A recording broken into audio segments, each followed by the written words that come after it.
নমস্কার বন্ধুরা, অপর্ণা রান্নাঘরের আরও একটি পর্বে আপনাদের সবাইকে স্বাগত। কেমন আছেন বন্ধুরা? আশা করি ভালো আছেন। আর চলে এসেছি বিয়েবাড়ি স্পেশাল কাতলা মাছের কোরমার রেসিপি নিয়ে। ঝটপট বাড়িতে আমি কিভাবে এই বিয়েবাড়ি স্টাইলে কাতলা মাছের কোরমা বানালাম সেই রেসিপিটাই আজ আপনাদের সঙ্গে শেয়ার করব। চলুন দেখে নিই।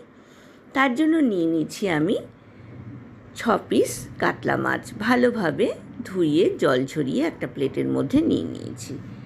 এইবার মাছের মধ্যে দিয়ে দিলাম স্বাদ মতো নুন, আর দিয়ে দিলাম পরিমাণ মতো কাশ্মীরি লাল লঙ্কার গুঁড়ো, আর দিয়ে দিলাম আদা রসুনের পেস্ট। খুব ভালোভাবে মাছের সাথে নুন, কাশ্মীরি লাল লঙ্কা আর আদা রসুনের পেস্টটাকে মিক্স করে নিচ্ছি। এইবার দিয়ে দিলাম হলুদ গুঁড়ো পরিমাণ মতো। খুব ভালোভাবে মাছের সাথে হলুদ গুঁড়োকেও মিক্স করে নিলাম। অপরদিকে গ্যাস ওভেনে আমি একটা কড়াই বসিয়ে দিয়েছি। কড়াইতে দিয়ে দিলাম 4 টেবিল স্পুন সর্ষের তেল।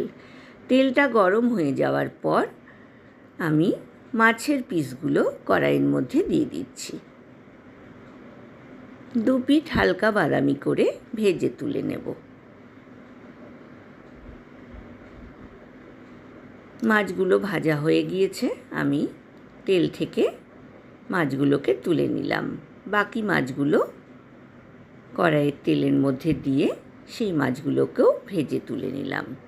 কড়াইতে যে অবশিষ্ট তেলটা রয়েছে তার মধ্যে আমি আরও 1 টেবিল স্পুন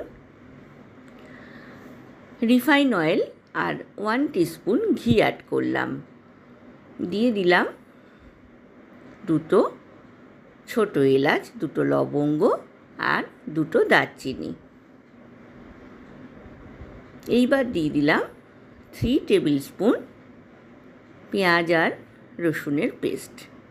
খুব ভালোভাবে কষে নিলাম। দিয়ে দিলাম 1 টেবিল স্পুন আদার পেস্ট। এইবার দিয়ে দেব 1 টেবিল স্পুন কাশ্মীরি লাল লঙ্কার গুঁড়ো, স্বাদ মতো নুন আর স্বাদ মতো চিনি। চিনিটা অপশনাল, আপনারা ইচ্ছে করলে ব্যবহার করতে পারেন, ইচ্ছে না করলে স্কিপ করতে পারেন। খুব ভালো করে কষিয়ে নেওয়ার পর এবার দিয়ে দেব 1 টিস্পুন জিরে গুঁড়ো, 1 টিস্পুন ধনে গুঁড়ো। খুব ভালোভাবে কষিয়ে নিচ্ছি। বন্ধুরা যারা প্রথম থেকে আমার সঙ্গে আছেন তাদেরকে অনেক ধন্যবাদ। আর যেসব বন্ধুরা প্রথম আমার চ্যানেলে ভিজিট করছেন তাদেরকে আমার চ্যানেলে স্বাগত জানাই।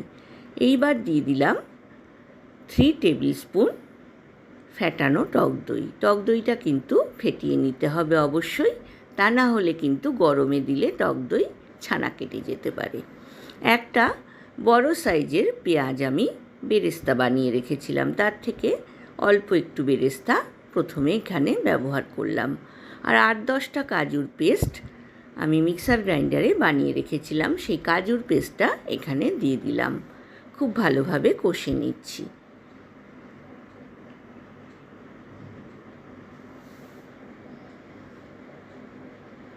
বন্ধুরা রেসিপিটা ভালো লাগলে লাইক, কমেন্ট, শেয়ার করতে কিন্তু ভুলবেন না। পাশে থাকা বেল আইকনটা প্রেস করবেন, তাহলে আমার নতুন নতুন রান্নার নোটিফিকেশান বা আপডেট কিন্তু আপনার কাছেই প্রথম পৌঁছবে। কড়াইতে দিয়ে দিলাম 1/2 কাপ গরম জল। ঢাকনা দিয়ে 5 মিনিট মিডিয়াম টু হাই ফ্লেমে ফুটিয়ে নিলাম ঝোলটা।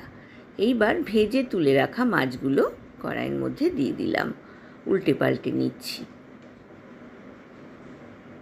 গ্যাসের ফ্লেমটা আমি মিডিয়াম টু হাই রেখেছি। ওপর থেকে দিয়ে দিলাম আরও 1 মুঠো বেরেস্তা। আবারও দিয়ে দিলাম আরও 1 মুঠো বেরেস্তা। দিয়ে দিলাম কয়েকটা চেরা কাঁচা লঙ্কা। বিয়েবাড়ি স্টাইলের কাতলা মাছের কোরমা কিন্তু অলমোস্ট ডান। আমি কিন্তু সার্ভিং বলে সার্ভ করে দিয়েছি। বন্ধুরা আশা করি আজকের রেসিপিটা আপনাদের ভালো লেগেছে। ভালো লাগলে কমেন্ট সেকশানে একটা কমেন্টস করে জানাবেন আপনাদের কেমন লাগলো। আজ এ পর্যন্তই বন্ধুরা, দেখা হবে আবার নতুন রেসিপি নিয়ে।